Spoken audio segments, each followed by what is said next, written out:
I went to the September meeting of the Miami-Dade County School Board, along with two other of our members. They're here, actually, Martha Harrison and Cam McFrederick.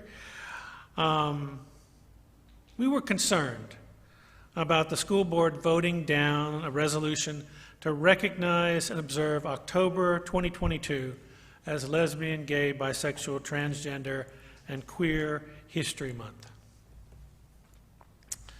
and direct the superintendent to support policies and practices that respect LGBTQ students and their families throughout the whole school year.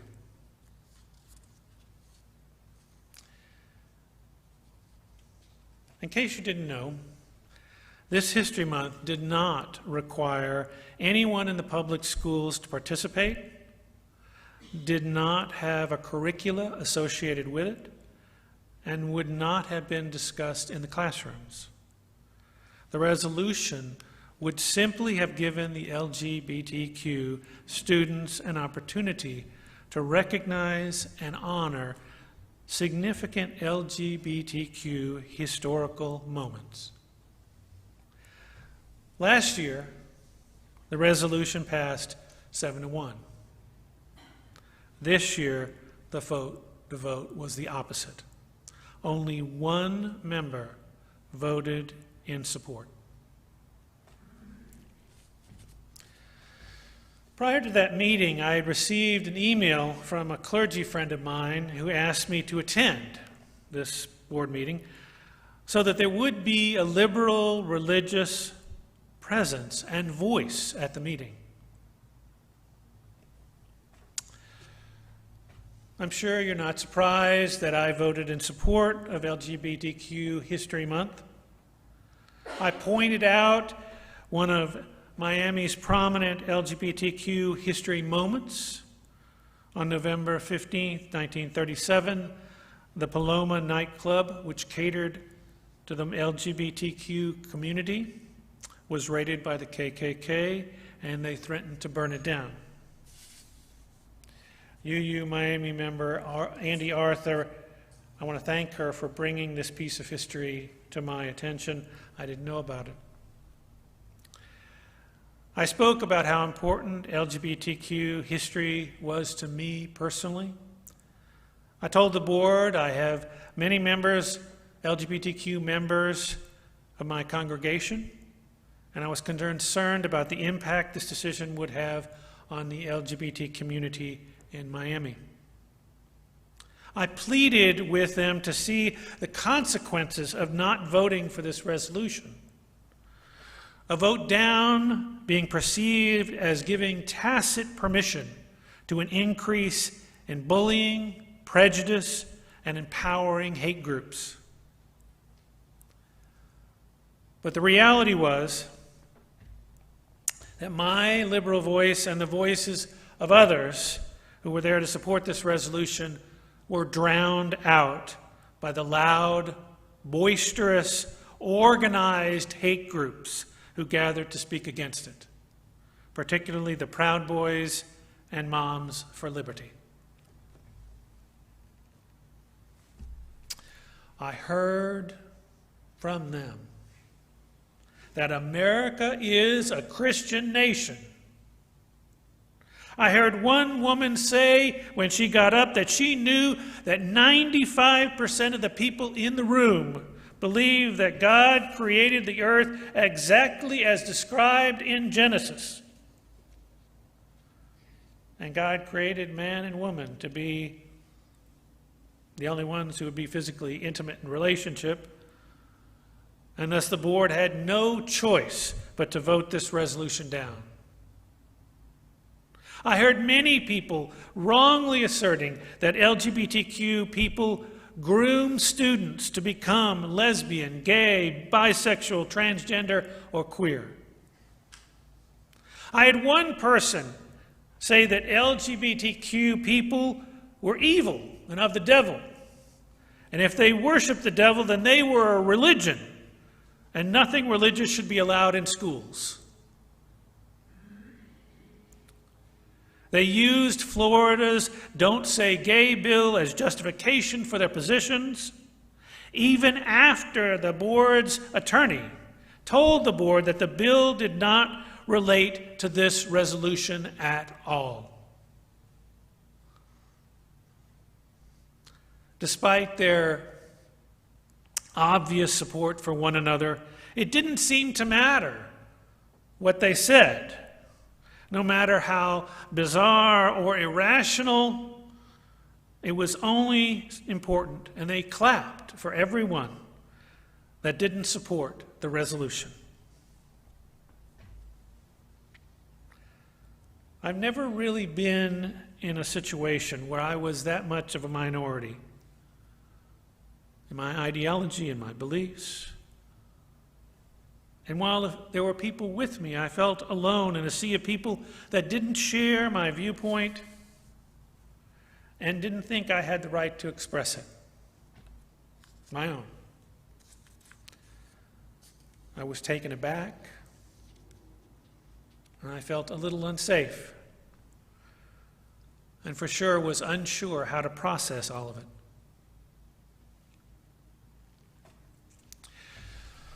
Since the experience, I have looked not just for information, but for something to reignite my hope as I grapple with how I might deal with Christian nationalists when I am exposed to them in the future. I say when, not if, because as a voice for liberal religion and as a public representative of this congregation in Unitarian Universalism, I know encounters like this are going to be in my future. I found 2 different workshops on understanding and facing Christian nationalists in the past few weeks that, in fact, refreshed my hope. The workshops were presented by, one was presented by the Westar Institute.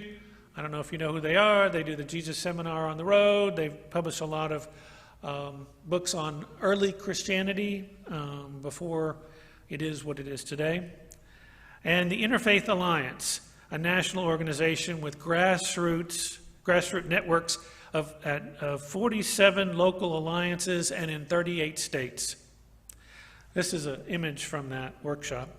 The Interfaith Alliance brought together Congressman Jamie Raskin, the chair of the House Oversight Subcommittee on Civil Rights and Civil Liberties, Simranjit Singh, the executive director of the Religion and Society program for at the Aspen Center, Connie Ryan, who's a personal friend of mine.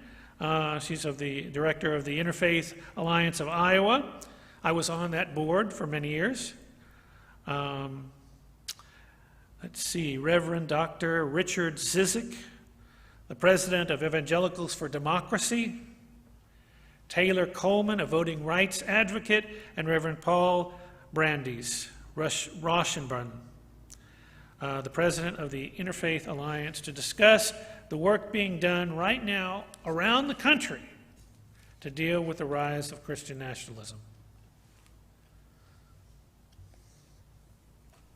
What they shared was that Christian nationalists have fused religion and politics as a way of getting power over the majority of Americans. And the Christian nationalists are using that power locally and nationally to get their agenda passed on school boards, at libraries, in state legislators, whitewashing American history, passing restrictive laws against abortion, constricting the rights of the LGBTQ community, and restricting voting rights for people of color. And the media, even the mainstream media, is normalizing Christian nationalism. Dr. Richard Cizik is an evangelical minister who is reaching out to evangelicals and reminding them what they believe from the Gospels, talking to them one at a time, changing their hearts and minds. He says he talks to people across the country, evangelicals across the country. And he's able to move them away from being Christian nationalists back to their core of Christian evangelism.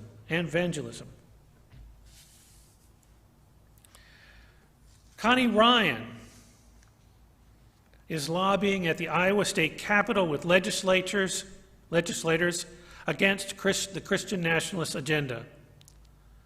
She fights against laws that whitewash history, that create Bible classes in public schools, that don't allow transgender girls to participate in public school sports or collegiate sports, and laws that strip away reproductive rights. While also, as she talks to these legislators, fighting against false narratives and conspiracy theories that demonize teachers and the LGBTQ community. I wish I could say she has always been successful, but she has not. But her failures do not stop her. She continues to fight. And Taylor Coleman. Taylor sold everything she had and bought a camper van and is driving across Texas right now to register voters for this upcoming November 2022 election.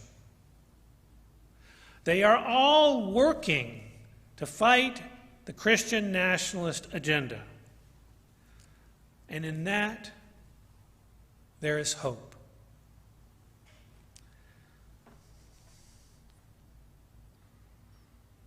And I felt hope recently, oddly enough, after the defeat of the LGBTQ History Month in the school system here, when 30 local leaders of the LGBT community, myself included, gathered together to process the loss and brainstorm ways of possibly turning the decision around while continuing to find ways to support and empower the LGBTQ children and youth in Miami-Dade. If you want to get involved with this, you're interested in what plans we developed, I invite you after lunch to join me in our Social Justice Committee meeting, which will be across the hall in the Emerson Room, or you can get online. For those of you online, you can get online for our Social Justice Committee around 12:30. There are things that all of us can do.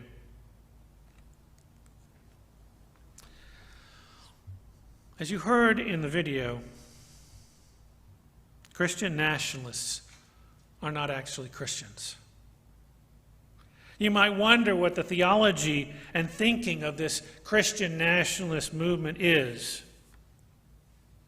Or perhaps you'd like to know what the opinion most Americans have about Christian nationalists. As you heard, Christian nationalists are politically focused, empowered evangelicals, less interested in their faith than their agenda. They have been described as aspirational fascists, political antagonists, and they're willing to turn to aggression and violence to affirm a white alpha masculinity. They are, in fact, a political machine, organized and prepared to fight. They are, in fact, degrading the term evangelical Christian, and many evangelical churches are worried they are losing members because of the work and workings of these groups. These groups are focused on an us versus them approach to power. They are no longer grounded in Christian scripture. Instead, they they've embraced the image of a battle-ready Christ fighting to get America back from whoever is perceived as the other. They are Foxgelicals, marinating in Fox News to support and strengthen their view of reality, politics, and religion, beating truth into submission. They want a strong authoritarian leader, like Trump, for instance, who may not have a strong Christian faith or may not even be able to articulate any part of a Christian faith, but who can get the Christian nationalist agenda across the finish line.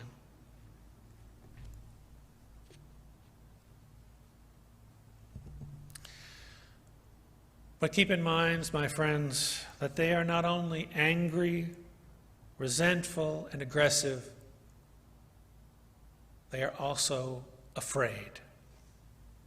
In fact, they are driven by fear. Fear of pluralism and intersectionality. They may or may not be afraid of black bodies, but they are definitely afraid of black consciousness. Afraid of people who understand the world differently, with a different point of view, a point of view that is not a white supremacist cultural point of view. They believe they must fight black empowerment to save American democracy. They are afraid of patriotism, which is a love of country. What they want is nationalism, a love of power, particularly power over others, particularly over those who aren't white, male, and don't see the world the way they do.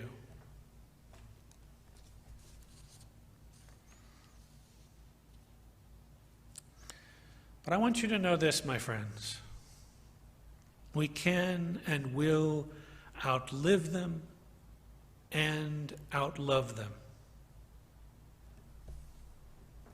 Contemporary Christian theologian and professor of constructive theology at Drew's University Graduate Division of Religion, Catherine Keller, in her book, Doing Theology in the Age of Trump, a critical report on Christian nationalism, writes, "We must fight Christian nationalists with amorous agonism rather than hostile, aggressive, hate-filled antagonism."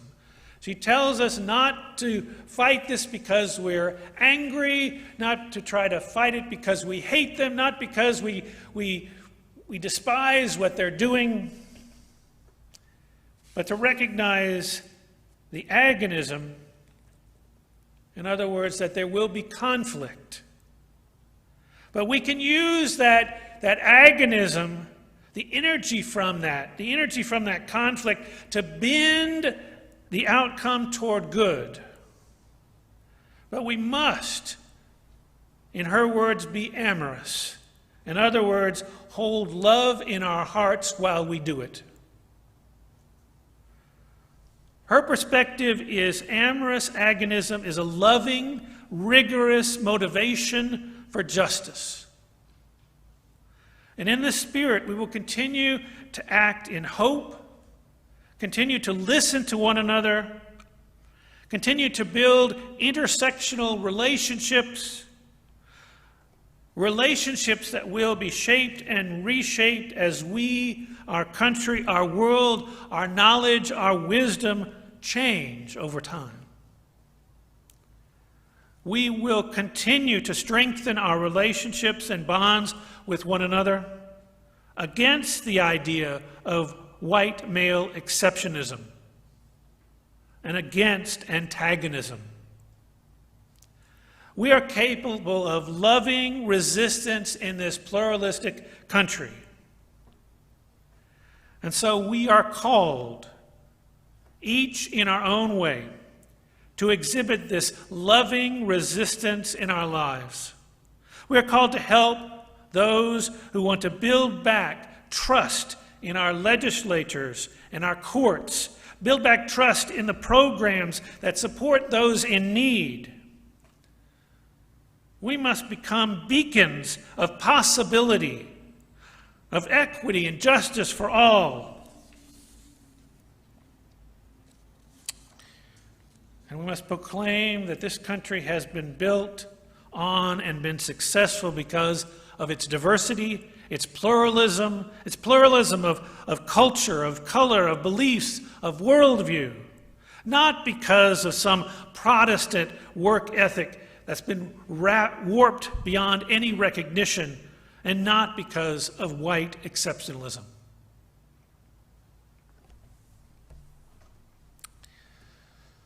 We, Unitarian Universalists, are called to this ongoing struggle.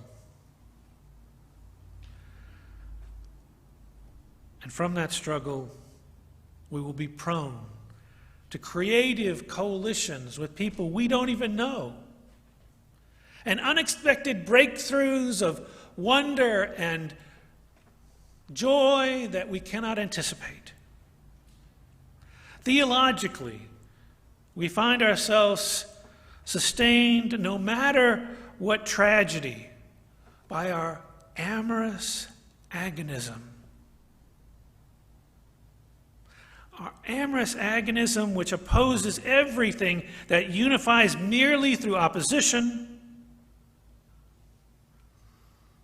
I challenge you to struggle respectfully, unyieldingly, as we repudiate the politics of pure antagonism.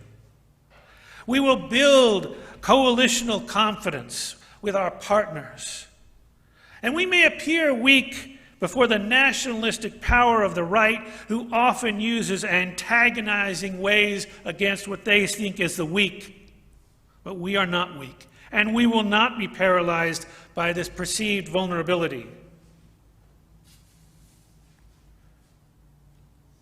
For this perceived vulnerability outgrows cruel optimism and misdirected hopes and binds us to actual possibility. If the political theology of the earth and all the diverse beings on it keep appearing, if we keep showing up in multiplying alliances and intersectional coalitions, our weakness reveals a true bottomless strength.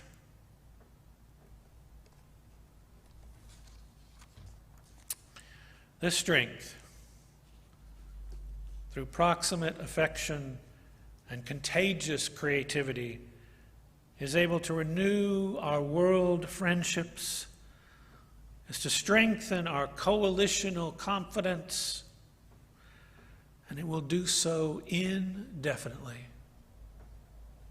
I know, my friends, I know our struggle appears endless. But if we embrace this struggle with love in our hearts, we are and we always will be undefeated.